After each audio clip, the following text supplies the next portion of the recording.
Hello and welcome to the inaugural podcast of American Pylon. I'm joined here by my counterparts, two people I would say need no introduction. However, this being our first podcast, I'm going to go ahead, let them introduce themselves. James Thomas Fanning IV and Tyler Wayne Combs here. Guys, tell us a little bit about yourself and what we can expect to see on this episode and on our future podcasts. James Fanning, you guys can call me Jimmy. Georgia Bulldog, Tennessee Titan. Excited to be here. I think we're going to talk about LeBron a little bit, talk about soccer, talk about some sports I don't know that much about, and get to the good stuff in football later on. Right. Yep. Tyler Combs from Macon, Georgia. Went to UGA. Grew up an Auburn fan, saw the light. Here I am. Don't sound so excited. Praise be. These guys helped save me, even the guy behind the camera there, David. Yep, so casual podcast, diehard UGA fans, a lot of bias, a lot of red and black shades on, and a lot of... Jimmy, what's your bias? You skipped. What's my bias? Yeah, what's your teams? He touched on the Titans. He's got the Titans. Tennessee Titans no obviously are going to go 19-0 and win the Super Bowl this year. Mariota's probably the greatest quarterback in the history of the NFL. It's also a big soccer buff. Yeah, big Columbia guy. Mm-hmm. Only during the World Cup? During the World Cup, yeah. And win at Dark Horse. Actually, at local bars. And the Virginia Highlands. Yeah, by the way, on this podcast, there will be no free advertising. So when you recognize talent like this, real recognize real, you have to come get this. Looking for sponsors. We are looking for a new studio if anyone wants to that too. pitch in. We're in the studio for another 6 months. So. We had some investors, but the contract got complicated. Mm-hmm. So sign of the times. And then our producer, I think our producer also needs everybody has a deal, but we're going to do it without one. Yeah. Just like Jersey. Exactly. David, a little bit about yourself before. Yeah, David. I, of course, forgot to mention David here. David Lee Grayson, our illustrious producer there behind all the tech. UGA grad. 1 year in, Nashville Predators fan. If we ever get to, he even uses we. I roll the tongue very naturally. Forgot about the Preds. They broke my heart in the playoffs this year. Falcons, Braves, just the usual. Lived in Georgia my whole life, so kind of comes natural. Very cool. Awesome. Right. So we're going to spend the next 4.5 hours talking about LeBron's move to L.A. Guys, what do you think about the move? Should Cleveland be pissed off? Does L.A. have a chance at winning a championship within the next 2 years? And who else is going to be able to bring with him? I don't think Cleveland has any right to be pissed off. I mean, he brought him a championship. I think if Atlanta had a homegrown guy that, brought us one, and then he decided to chase some money elsewhere and make a business decision elsewhere, I feel like you got to take the good with the bad with him. So I understand them being salty, but as far as them burning his jersey, like when he went to Miami and stuff, I don't think there's that much animosity. Yeah, I don't think I've seen any burned jerseys. To your point, I'd be a little scorned. I'd be a little pissed if your guy came and left Chipper Jones. He delivered a championship in Cleveland, and he has a shitty team behind him. And you're thinking he's getting later on in his career. He's not going to. He doesn't have the leeway to. I mean, I think you definitely you're okay. You see why, but I feel scorned. I'm still upset as he does it again. Then he goes to the Lakers. He goes to Kobe's team the entire time when he was in Cleveland. The Lakers fans would just shit on Kobe's better. We have Kobe. Blah blah blah blah blah. LeBron ain't shit. And now he's going across the way. And now you go into the land of hypocrites. That hurts me. Well, it seems like if I'm LeBron, I think. The two things you have in your legacy are how many championships you've won and then basically how many championships you've lost. So he's developing a reputation as a guy that can get there, but he can't close out. So it's almost like he said, you know what, forget it. Like if I can't beat Steph, if I can't beat Golden State, I might as well lose in the conference finals, not the NBA finals. And then I'm not going to become a guy that's 3-5, 3-6, 3-7. If I'm not going to get a ring, I might as well start my offseason 1 week early. Yeah, I think a lot of it has to do with post-basketball business decisions, though. I mean, because he's positioning himself out in L.A. with Magic Johnson, who had a history of making that move to set himself nicely for a post-basketball life. I mean, think about it. I mean, if he wanted to contend in the West, he could have gone to the Rockets. He could have convinced Kawhi to stay with the Spurs. I mean, that being said, Kawhi is now a big question mark. I know the Sixers have been gunning for him hard. What do you think Kawhi... Is he going to stay a Spur? I mean, he's got Popovich on his side. Popovich is known to be a great coach, obviously a great leader, but they've got a great team in Philly, a young team. I mean, do you think LeBron can pull him out there? Or do you think he's going to stay or go to Philly? Yeah, I don't know much about Kawhi Leonard. This is part of the podcast. This was fun. Is you get to hear our of all the basketball players I've ever seen, he is certainly one of them. Yeah, he has great hair. I think he does a good job with the cornrows. Very modern look. This is the part where you just make up facts. I mean, I think I'll give you my 2 cents. I think if he went to LA, that team would be absolutely dominant. Obviously, with Kawhi, as far as being on a defensive side, I mean, he's won Defensive Player of the Year, I think, twice now. And with LeBron, I mean, being he plays more defense than James Harden for Christ. That's not saying much, but he's an all-star that doesn't just trot up the court. So, I don't want to get too hung up on this topic. Obviously, it was a joke talking about it for that long. Every single major sports outlet is covering this. We obviously had to do it just out of necessity. Sure. So, yeah, we also did the best job. We did do the best job. But I will say, I mean, as far as being a defensive player goes, when we were playing against the offense that Golden State has, it seems to me that the offense beats defense in basketball. So you can't, with the juggernaut that Golden State's putting together, you can't just get a defensive all-star and expect that to carry you to a championship. I think the biggest thing here for Cleveland is now that Nick Chubb is now the undisputed most popular sports figure in the entire city. That is accurate. Baker Mayfield. I don't know who add Baker us on Mayfield Twitter is. if you disagree. We don't care. So. Well, bring it on. Lest we forget, the Cleveland Indians are 9.5 games ahead of the rest of their. We did forget. So, yeah, no one it's not only the Browns, right? So I think everybody forgets, like, oh shit, now this is all we got. Cleveland Indians are looking pretty good, so we'll have to keep them on our radar. Yeah. The Braves are looking better. Number 1 record in the NL. So I think Ohio State's got some sanctions coming down the pipeline, so they're going to crash and burn before too long. Yep. And we'll get to all that later. But next, I wanted to move on, talk a little bit about Roger Federer and Wimbledon, and more to the point, his sponsorship. Tennis is not something that gets a whole lot of coverage in a lot of mainstream outlets until you get to the finals. But one thing that I think caught a lot of people's eye is Roger Federer dropping Nike as his longtime sponsor. I don't know the exact figures of what he was making at Nike, but I do know that this new deal with Uniqlo, I think it's a Japanese company, is $300 million over 10 years with no guaranteed pay or to play. He can make that money. That's a rough deal without ever paying another serve. It just sits that's out baseball there. money right there. I mean, that's absolutely insane. And not only that, Roger Federer has the ability now to sell real estate on his shirts to other sponsorships. Right. I mean, where does this rank in those? Sell it back to Nike. That'd be hilarious. That's a big Nike swoosh. Absolutely. I mean, where does this rank? Is this just stupid money for a guy that's way out of his prime? And how does this compare to some of the other deals that we've seen? So, I think that's where the argument comes from. I don't know about way out of his prime. Not a big tennis guy. But, I mean, knowing that he's older and the best of his years are probably behind him. For sure. He's hit the most of his winnings have already happened. That's why who he is. He is who he is. How can he possibly build up that brand with 4 or 5 years left? Not only does he have to separate someone from Nike, now you have to build. You say you play 4 great years and you're done. Then this Uniqlo just pisses away $300 million to a guy who's no longer playing. I mean, that's the risk they take, sure, but I mean, they mismanaged the whole thing that they had with Novak Djokovic. Obviously, when he was world number 1, they didn't market him. They didn't market him nearly well enough. One of the worst tennis sponsorship uniforms. They didn't market him nearly well enough, and they ended up. And I've seen some bad ones. They did not capitalize on that deal. Let's just go ahead and say that. Sure. All right, and then finally, obviously, the biggest sporting event in the world is taking place currently, the World Cup. I wanted to talk a little bit about the round of 16, some huge games that we saw, some big defeats of some big names. Kind of go over those matches and then who you guys have as your favorite. Starting off with Uruguay versus Portugal. I got to say, I was pulling so hard for Portugal because of Ronaldo. He's one of the last huge names in the tournament. Yep. Tyler, what do you think about that loss, and what do you think about Uruguay's chances going forward into the quarters? I mean, obviously, it's tough for Portugal. I mean, Ronaldo's only getting older, along with Messi. You hate to see a lot of the greats drop out and never really get a chance. It's the one trophy that's escaped Ronaldo his entire career. And unfortunately, he just has a team that, he can't. Soccer's not a sport that one player can will him to it. Uruguay was just really good. Cavani's up top. It's one of their strikers. Another one, Suarez, plays for Barcelona. A lot of FIFA players might know them. Only 2 people I can name on the entire team. Yeah. But anyway, so I think that was expected. Uruguay was a more complete team, a better team. And it's heartbreaking to see, I was pulling for Portugal as well. Jimmy and I just went there.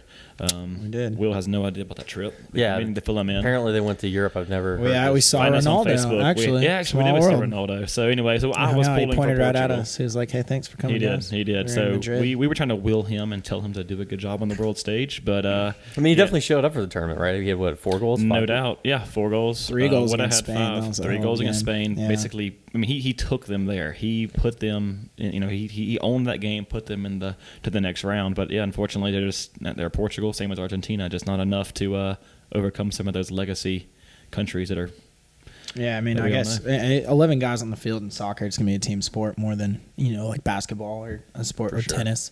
So I think you are seeing kind of these superstar players can't necessarily carry their team. It takes more than one guy. I'm sure Fox is as mad as anybody because they paid a gazillion dollars to broadcast the games, and then the U.S. didn't make it. And then they're like, well, we have Messi and Ronaldo. And it's like, they're both out in the first round. Speaking of that, yeah, Argentina goes out to France in that round 4-3. I mean, France looked pretty good, though. So they did. Yeah, they're fast. That Mbappe, he's 19 years old, for God's sakes. Really? Yeah, 19 years old, just young, just blazing fast. I think he scored 2 or 3 even. I mean, he was just... Well, that's when I was my fastest, I guess. When you were 19? Yeah, I guess that's fair. Slow down after that. That's a good point. It's all downhill from here. Couple of beers later. I peaked early. Yeah, for the record, I mean, I think we all probably peaked athletically in middle school, played a various bunch of sports to high school. I scored a touchdoon JV football sophomore year. Okay, there we go. Yeah, we all played. I guess that's where we're capped. Yeah. So then looking private down, school. it was a private school, but I was at. So looking down at the next couple of games that went through, we had Brazil and Mexico. Again, I was pulling for Mexico here. They beat Germany. I had Germany win the whole thing. I was a huge Germany fan going into this, but after that, I was really pulling for Mexico. Kind of a little bit of an underdog there, and Brazil just dismantled them. What did we see there? And I mean, how do we think Neymar's going to perform? Obviously, they're going to be going up the team that we talk about next is Belgium. Yeah. I mean, Jimmy, you have any opinions on Neymar? Do you care about that? Do you? Nobody seems to like him, so I don't know if I should jump on that bandwagon. I think he's a good player. Yeah, I mean, I don't know. Let him know what you think. He's a friend of the show. Neymar. I hate to talk bad about the guy because Neymar. We're gonna have you on eventually. I'm sorry, it's a scheduling thing, but. No, I mean, Brazil's fun to watch. They just play out there. Like, you can tell they all enjoy it. They all grew up playing soccer, and they play just with, like, a pizzazz and passion. A pizzazz and passion. Those took the words right out of my mouth. There you go. They're a fun team to watch, so, I wouldn't mind rooting for them to go a little farther. Yeah, Mexico, I mean, it was hard to root for Mexico, but obviously it's better for us as sitting out just into our side of the world, the Western. We have decent soccer. That helps. It helps our brand. But and it's kind of one of those things where if you have a little more stake, if it's closer to home, the more fun it is to watch. And then to Fox's part, it probably helps them a little bit when you have someone over here still watching. But yeah, and then we saw Belgium take out Japan. I mean, I didn't think that game was going to be as close as it was, but Belgium looks really good. So we got Belgium playing Brazil in the corners, and then moving on, Russia with a shocking win over Spain. Yes, yeah, that was unfreaking believable. Yeah, I was in church, so I didn't get to watch that game. So for all you sinners out there watching, maybe we just planned ahead, Tyler. Maybe. There you go. Yeah. But I got too drunk the night before. I got too drunk the night before. I was too hungover to go to early service, so I had to go to late service. Church is on TV too, and so I missed. Well, it's just thanks for having multiple options Andy for Stanley. We need sponsors. Yeah, North Point Church, we're looking at you. Thanks. Picture in picture. Remember that technology? Yeah. Church at the bottom. That's fair. There you go. I could have watched it on my phone, I guess. But I was there to learn, guys. And then we had Croatia beating Denmark. So you're gonna see that was a good game. Yeah, it was a great game. We had two games. Obviously, I think that they both played on the same day. Went back to back. Both went to PKs. Yep. Yeah. So that was Schmeichel. I'm not sure that's how you say his name, but Denmark's goalie Schmeichel. Yeah, it is now. He looked like first off, great head of hair. Yeah, he looked like Patrick Swayze's character in beard to even Point Break. I haven't seen that movie, I don't think. I don't think I've seen Schmeichel. He's a good-looking guy. Good-looking guy. Made some great-looking saves. The Denmark team, they're all so Danish. They all look exactly the same. Yeah. I think they had that. They had one ethnic. Am I allowed to say that? One ethnic folk. That is what is that culturally insensitive? I don't know. Okay, well, you know what? For all of us. So we do have a big Danish listening population. I don't want to alienate you guys. My bad, guys. I'll try and stay more woke the rest of 2018. And then finally we had Sweden taking out Switzerland and England beating Colombia. Thank God, I was pulling for England. Yeah, me too. It was fun. It was fun to see how much Colombia support showed up there, though. Like just to see, like Peru.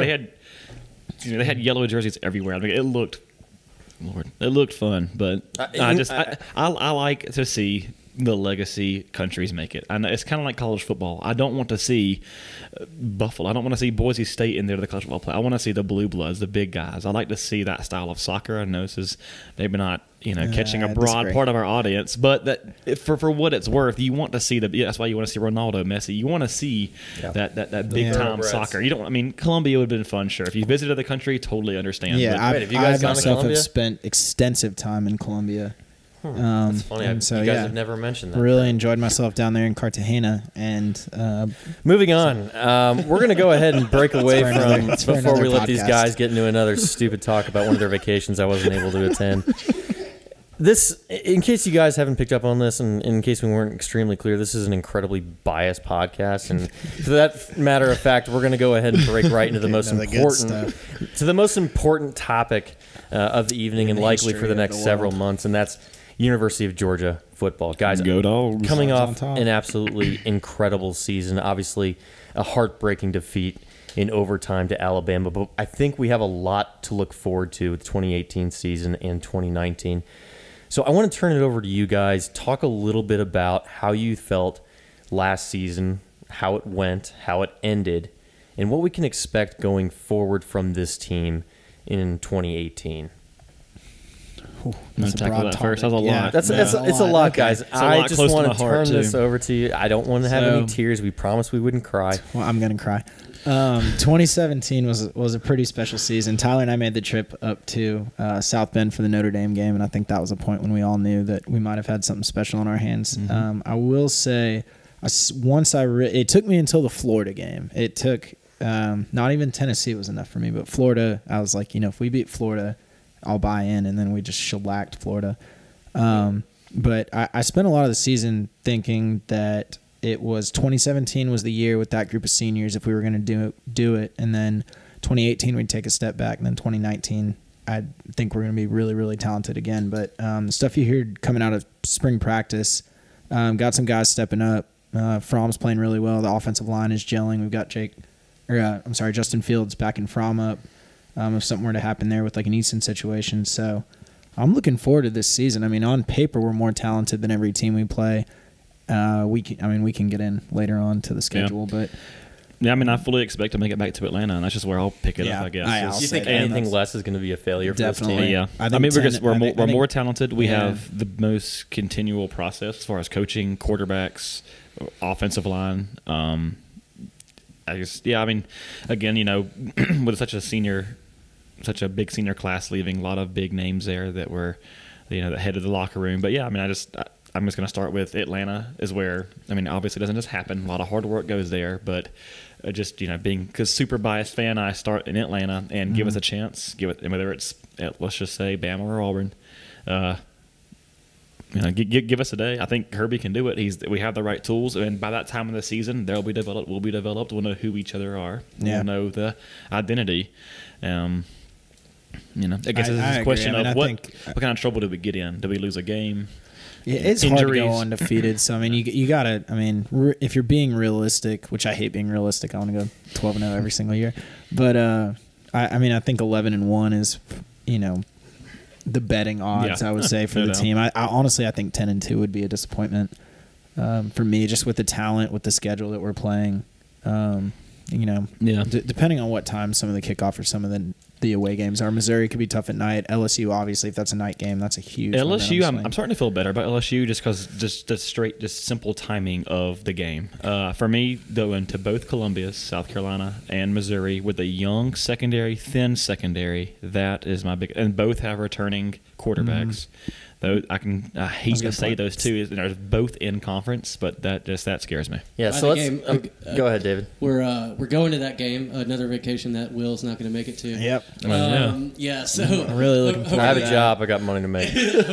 Hopefully we can do some live podcasting out there in the stands. That is a solid. So I think that's going to be the goal. We're definitely going to take a GoPro and try and find some mic in drunk hand fans and see what we can get them to say. Yeah, no doubt. That's going to be a really cool game, though. Maybe somehow smuggle a table and some of the equipment out there and just print off some press passes. Perception's reality if we make it look real, That's what I'm saying. So you guys were talking a little bit about these games, but I kind of want to break down the schedule in a little bit more depth, step by step. Obviously, we have Austin Peay first game. I don't think anybody's super worried about live practice. Well, I mean, honestly, it's good because we're hopefully we blow them out enough that some of our more highly rated freshmen get a bunch of reps in that game, just because we stayed so healthy last year, and so like kudos to our strength and conditioning program because of that. But you really can't expect that 2 years in a row. So we're gonna have to have some guys play that we're not necessarily wanting to count on for big minutes later on in the season. We don't have to, actually. We don't have to worry about that because of the new redshirt rule. We couldn't afford to play. I think that's the biggest benefit of that. Well, yeah. So we can play them in Austin Peay. Necessarily as like in redshirt candidates. I just meant guys that in a perfect world you feel like they're not going to be ready to be the guy until later on in their career.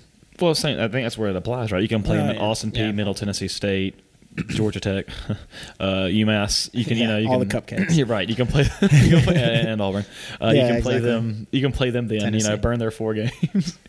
Honestly, the way Kirby's recruiting right now is I don't know how many red shirts you'll really see out of the Georgia roster going forward because I don't feel like he's recruiting guys that need to be here for 5 years. He's like, if it takes you 5 years to get to the league, the way he's recruiting right now, I don't know if you're a guy that I want on our roster. I mean, as a homer, I absolutely agree. I want to believe that, but at the same time, you're going to have some misses. You're going to have guys like D'Angelo. Well, can D'Angelo Gibbs even fall into this? Can he gain a red shirt this year? That rule's not retroactive. So okay, so no, he wouldn't. So have but I mean, I agree. Not everyone's got. So but obviously use a red shirt for 2 reasons: for development. You don't think he's going to make it, or you need to separate some eligibility. You need to create that, and obviously we want to think every guy we're going to get is going to hit. But someone like, it's not retroactive, but in the case of like a Notori Johnson, where maybe he wasn't quite ready or mature enough, we don't want to. We have such a log jam at tackle. Offensive line's very talented. That might be a case where you fit him in when you can to get those valuable reps, and then. Yeah, I guess what I meant by that, I guess I wasn't clear about it, is I don't see Kirby redshirting guys for the sake of giving them an extra year. Maybe a position that's ultra important like quarterback, if we could somehow. I don't think Fields is going to stay 5 years, so it doesn't matter. Right. But if you could somehow afford to redshirt Fields and know he's going to stay, but I think Kirby is kind of like, if you're good enough to play, even if it's just on special teams, we're going to put you on the field. Yeah. And if it's taking you until you're a redshirt senior to even contribute, no doubt. Under this new, I think you're going to get processed before it's all said and done. That's fair. I mean, that's fair. Well, that second game, you guys alluded to it a little bit when we got South Carolina in Columbia. What do you guys see from the Dogs? Is this going to be a close game? What would you predict if you had to say the score? I mean, is this going to be their biggest challenge of the season, or do you think? I mean, what are we talking about? It's so early. It is early. It's biggest challenge is I might argue it's the most important game of the season because I think they're the second best team in the East, and if we drop one to them early, it's hard to see them losing. We'd have to win out and them lose 2. Yep. Which is hard to see. They got a good quarterback coming back, like Tyler said. I mean, we have a pretty young secondary. We're pretty thin.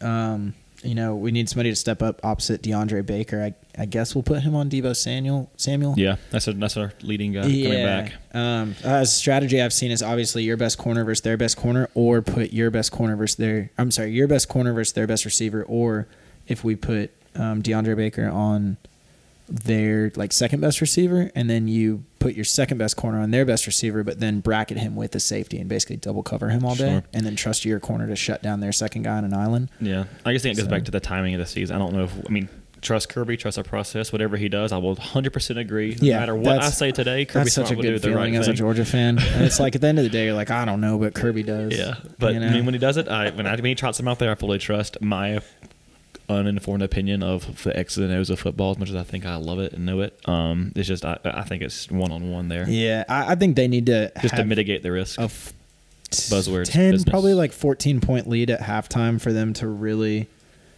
be able to stay. Because I just think our offensive line is going to start to lean on their defensive line later in the game. I mean, I think Phil Steele put out his rankings of each unit group recently, and I don't remember the exact numbers, but Georgia's got a top 10 unit on the offensive line, and they've got somewhere in the 30s or something. There's a pretty big talent discrepancy. Their defensive line. Oh. So when you're looking at matchups, our offensive line is just so much more talented than their defensive line, and that plays into our game. That's what we want to do. Yep. Is run the ball and wear you out. So what about score? What you think? I know we're way too early into it. It's never too early. Yeah. I see. That's the thing is, like last year, what did we score? Like 24 or 28 against them or whatever. But it was a weak game. It didn't feel that close because it was almost like we controlled the game and kind of took. So I think we'll score. We turned it over early in our own This is like our biased Georgia podcast. We'll score as many points as we want to. We'll score 100 if we feel like it. Dogs by 100.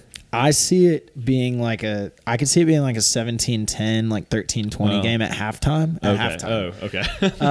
But then I could see a situation to where like we hold them to like 6 points in the second half and we score like 3 touchdowns and are just eating clock. And so, sure. I mean, a lot to a little. Dogs on top. All right, we're going to go ahead and gloss over the Middle Tennessee game again. I don't think that exactly. Yeah. But we're going to trot right on to Missouri and again in Columbia. So what do you guys see coming down for this game? Yeah, I think Missouri is almost the exact same matchup, I would say. Maybe even more firepower as far as through the air. Worse defense. And I guess better offense, it worries me, but I guess I don't see us losing that. Yeah, I don't see I guess it. they're not going to stop our run. They haven't ever. That's the thing. I mean, I think Locke is going to – it comes back to – I just trust our offense to – we're going to score as many points as we need to. I mean, Locke can trot out there, and he can throw for his 300 yards, and he can get his 4 touchdowns, and they can score 28 points. And it's like, okay, well, we'll go out there and score 56. Yeah, I guess that's Missouri's game. That's just they score high, they allow high. And well, keep in mind, we're talking about the team that comes into the SEC and starts winning championships. So. That was also, first off, it wasn't championships. It was just a division. They won their division, yeah. And, that was also the weakest East. Even Reese, Big Gator Reese upstairs can even attest to that was the weakest East we've seen in forever. Yeah, those are some. So that was embarrassing, though. It's like on the whole, as a conference, that was pretty embarrassing to have that. I was a student still at the 2013 Georgia Missouri game, and I mean we walked into that game like it was MTSU. We were like, "Who's Missouri? Like they're not even real SEC. This is we'll leave this game at halftime. We'll go downtown," and they beat us. And we're all sitting in the stadium like, "What the hell just happened?" And we still went downtown. I don't. That being said, definitely drowning sorrows instead of celebrating. But I just don't see that happening this year, and that's part of that comes back to Kirby. I don't see us overlooking anybody. Kirby's go about your business, take care. Yeah, unless finish the drill, fierce Michael Sam comes back for Missouri, I don't see them catching us from behind. Okay, moving on, and we're going to talk. We're going to edit that out post production. We're going to talk about Tennessee now, and we got them in Athens. Jimmy's very familiar with the Vols and the delusional fan base that follows them around. Jimmy, why don't you give us your take on the Tennessee Volunteers and what we can expect to see from them and their fan base? Well, Tennessee doesn't have a quarterback, first of all. So when there's as big of a talent discrepancy as you have between the Tennessee roster and the Georgia roster, the only way that you can really keep up with someone, especially the games in Athens this year, is with great quarterback play, which they're not going to get unless they get it from like a fourth-year senior who was like third string at Stanford and is supposed to be the savior of the program. But I don't know. Tennessee fans, you can tell me about that if you want to. But if he couldn't start at Stanford, I don't know if he's going to be able to play against SEC defenses. And I think even though we beat him 41-0 last year, I think the Kirby Smart revenge tour, the train, continues full steam ahead in Athens after the last time they were in Athens was the Hail Mary game. So I think Kirby's got that game. I know. I think Kirby's got that game circled. It just comes down to talent. I mean, if you look at the breakdown of, when you're looking at ranking of recruits, you're going to have 2-star guys that just show out and become first-round picks. And you're going to have 5-star guys that are bust. But as an aggregate, when you're looking at it over a whole class and when you're looking at it over 4 years, which makes up your whole roster, they're pretty accurate. And the more talented team tends to win. And I think Georgia's got like 19 5-stars or 17 5-stars or something on the roster right now. And Tennessee's got like 2. It's hard to keep count. I know. I'm losing count. It's just that I think we have... I don't have that many toes and fingers. No, I mean, it's just... And we have like... I should have got these numbers, but we have like 40-something 4-stars, and Tennessee's got like 22, and then like the majority of their roster is 3 stars. So... We're gonna fact check that, but yeah, we will. Yeah, we're gonna pull out the vault. I did read that, and if you look at where guys were rated coming out of high school, it's like 7 of our top 15 players are about to be freshmen. So bright future for Georgia. I think our top returning guy is Miko Hardman. Behind that, I think it was Isaiah Wilson. Really? Yep. No, I believe that. But yeah, totally agree. I think Jimmy pretty much touched on the deep dive there. Is willing to go in preseason, but yeah, I mean, year one head coach in Athens, no quarterback, lost a lot of talent that wasn't even talent to begin with. Go Vols. I just, I don't think Jeremy Pruitt in year one with the talent he has is not worth 42 points. I just don't. Yes, we lost some. We're not playing the same exact team, but it's just maybe you get a field goal. I guess I'm not saying it's a field goal more or so long. Yeah, I guess. Moving on. Yeah. Okay. To the little. Josh Dobbs. He bought Butch Jones like 3 years on that. If Josh Dobbs hadn't gone to Tennessee, who do they have now? So much worse it's than Guantanamo Bay. I can't say his name. Guarantano. I say Guantanamo. Yeah, I can't. And then who else? What's the other guy? Keller Christ or however he says. He's a grad transfer. And then they got like a grad transfer running back from Michigan State or something. All you need to know. We tried that. We tried the grad transfer thing. Like, well, I guess Nizelik worked out for us. And then I think that was Tyler Catalina. Was he a grad transfer? He was a grad transfer. I shouldn't poo on our own players, but God bless Tyler Catalina. Anyway, moving on. His best. All right, so moving on. Somebody else close, Vanderbilt again coming in Athens. What do we see from Vandy?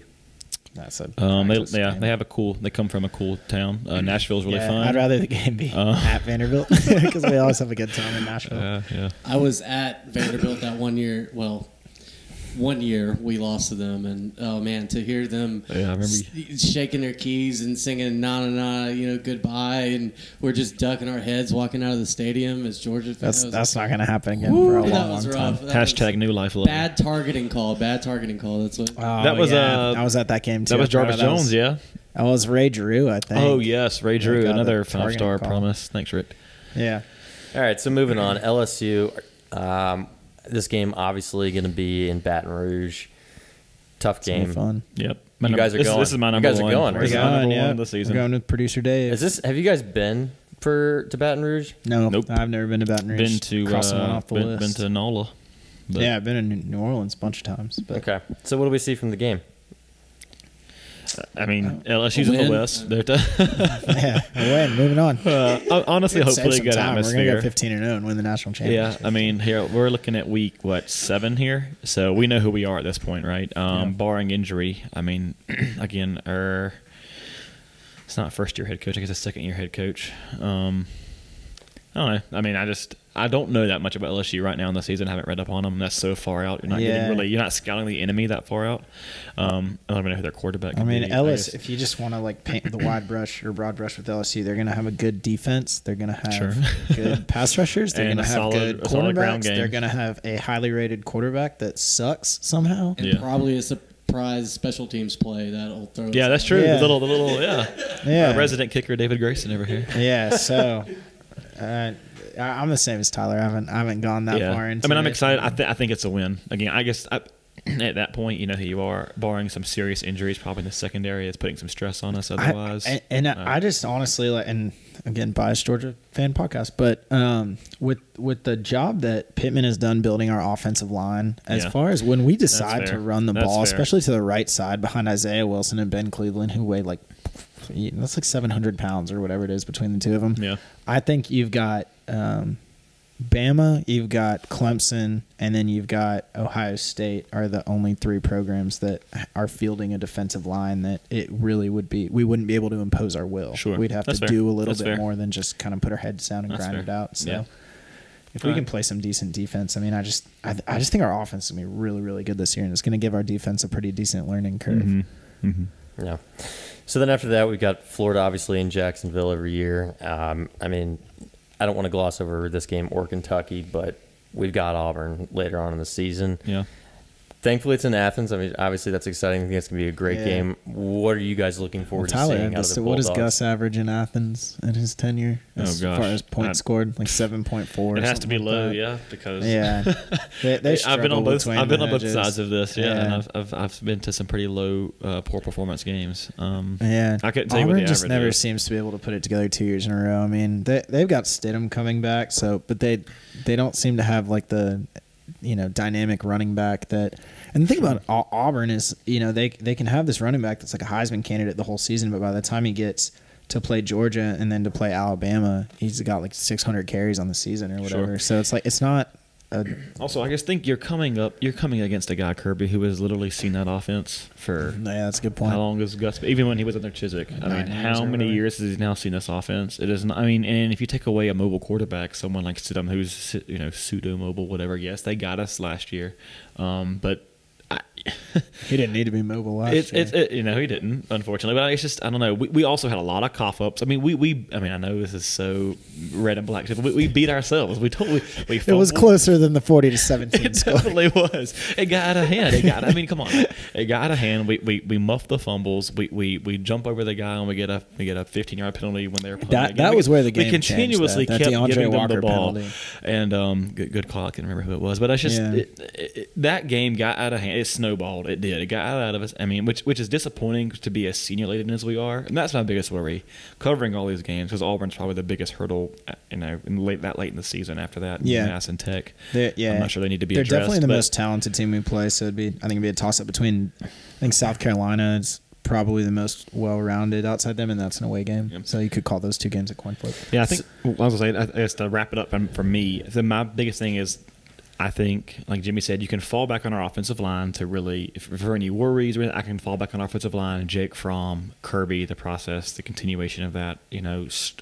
Good starters in secondary, but thin and limited, but talented. And then that's my solid fallback on. My biggest worry would just be the lack of leadership. It was going through all that, winning different ways. Who's going to step up? Who's going to, keep us going to that player-wise, because sometimes you don't need to hear that from like a authoritative figure like Kirby or position coach. But those are just my two takeaways: lack of leadership right now, unknown leadership, and then just having a strong offensive line with a lot of continuity on the offensive side. Yeah, and Jimmy alluded to it just a minute ago, and I know we've talked about it amongst ourselves in the past, but if you had to, so if you were going to pick a game that Georgia could drop.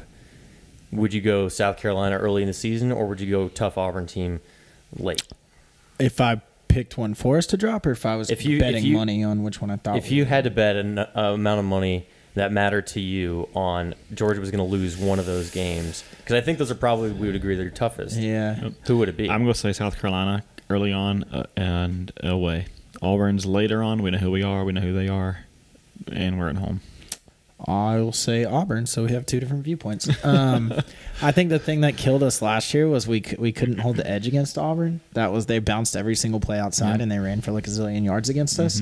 DeAndre those Walker, guys are gone. Those guys are gone, but that's why DeAndre Walker could never get on the field until they're down. That's fair. Until he's now as seniors that was his knock was he couldn't put on enough weight to hold the edge. They say he's made strides in the offseason, so hopefully he'll do that. But then who's going to be the guy next to him? Brenton Cox, and Adam Anderson are here too. So I mean that's and Adam Anderson really he's like the new DeAndre Walker. I mean he's thin. They say he's a crazy pass rusher, but when you have a guy in first down, they're going to run the ball, and your job is just to set the edge and force him back inside. Sure.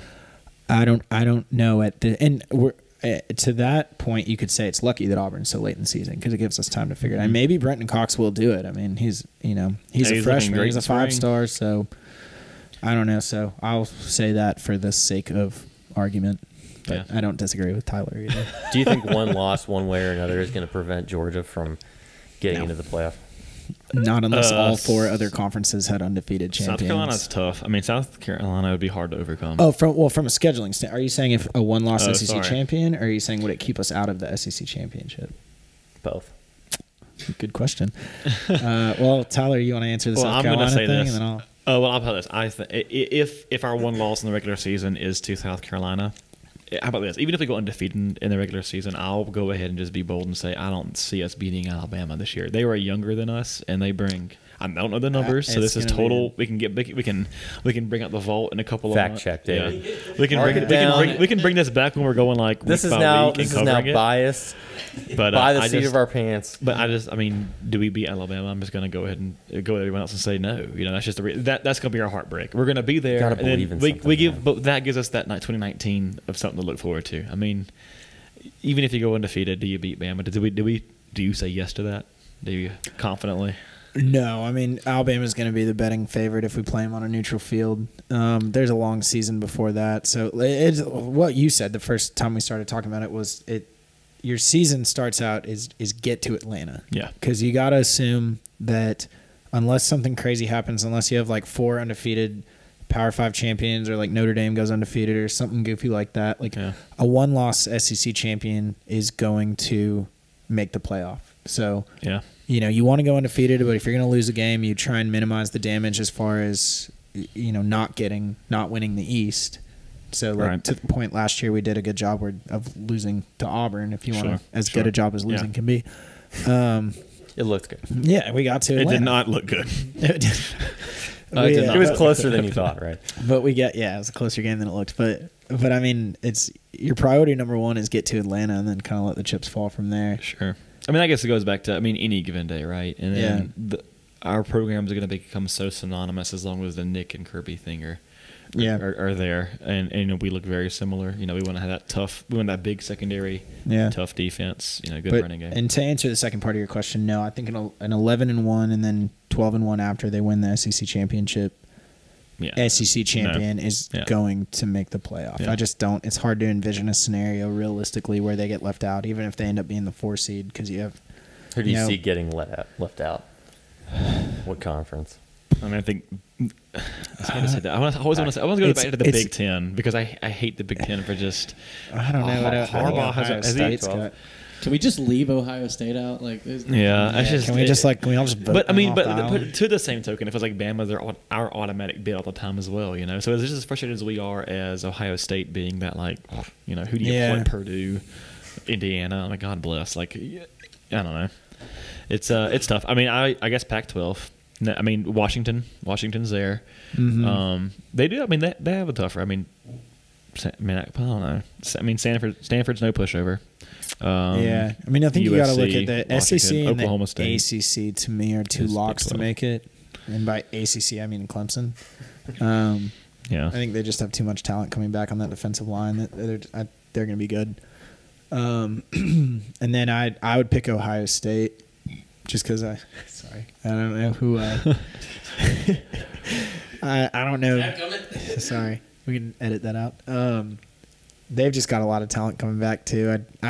My thing is if I don't know enough about a team to talk about, they've got this quarterback that's done well, or they've got this guy that redshirted. Yeah, to me, it's like it falls back to talent. Like I follow recruiting pretty closely. They go to, and those guys are just flat out more talented. But there's a way bigger gap between Ohio State and number 2 than there is in the Big 12 than there is between Alabama and Georgia, who are 1-2 in the SEC. No doubt. Yeah. So that's why I'm going to give the edge to Ohio State in anything that has to do with the Big 10. Yeah, so speaking of the Big 12, this kind of brings us up to a little bit of current events. Coach Lincoln Riley was quoted in a USA Today periodical as saying that if Georgia was in the Big 12, there's no way that they would have been a top 5 defense last year. How do you guys respond to that? What would you say to Coach Riley if he were sitting here in a relatively polite conversational manner? As far as my grandma listens to this podcast, so I can only say so much. I'd say 54-48. Yeah, there you go. Yeah, so it's sour grapes. Yeah, I mean the Big 12 threw their best at us last year. You lost your biggest piece, absolutely biggest piece. That you rode your horse there and wasn't good enough. So come at me. Yeah. So I mean, I guess what he was relying on and looking at was the over 500 yards of offense they hung up. But we had talked about this before the show, and it doesn't really pan out the way that I think he thinks it does when you look at what he's saying about Georgia defense versus the rest of the Big 12. Well, to me, it's like a tale of two halves. I mean, I think we made a few pretty simple halftime adjustments and just absolutely shut them down in the first half. Or in the second half. So it's hard to say that if we were in that conference year in and year out and we were scouting for those teams over the course of the entire offseason and stuff, that we wouldn't be able to do this. I mean, that was objectively the best offense in the big country. In the country. And I think they scored one offensive touchdown in the second half, and they had that scoop and score that Sony coughed up. And then they scored one field goal in overtime. So who's to say that, if we didn't know they were on the schedule and we weren't scouting them the entire year. I mean, we had a month to prepare for that game, but a lot of it was, the teams having to travel all the way out to LA, and they went to like Disneyland one day, and they're doing a bunch of stuff. And then we're also, scouting Clemson and Alabama because we don't know who we're going to play if we win the game. So sure. I mean, I don't want to make excuses. I mean, obviously, there's a lot of activities going on in bowl games. You're enjoying all that, So I don't want to make an excuse of you're not. You're obviously watching film, but I don't know. I just I think time and time again you see these high-flying offenses from the Pac-12 or the Big 12, and granted they ran all over us in the first half, but you make some adjustments, and it's the same thing. And I fall back to like my Auburn days of like Auburn, Oregon, where they also with a number one offense, I think, in rushing and passing that year, and they just got shut down. They can't handle the defensive line over an entire game. Yes, you look good. Yes, it went into the wire. Yes, it still went to overtime. But you can see here at the box score, Oklahoma ended up 14 in the first quarter, 17 in the second quarter, 0. You got blanked in the third quarter. Okay, and then your 2 touchdowns in overtime were a cough up by Georgia, a gift, which happens. That's football. I understand that, but you're talking about our defense wouldn't stand up. Our defense didn't allow that. Didn't allow that score. Our offense allowed that. So without that fumble, we're going to talk about how closely Oklahoma might have won that game. Take that away from regular time. Not even. You're not. Well, and if you want to say like Georgia, our identity was defense last year. So you want to take away that from us and say, oh, they weren't the best defense out there.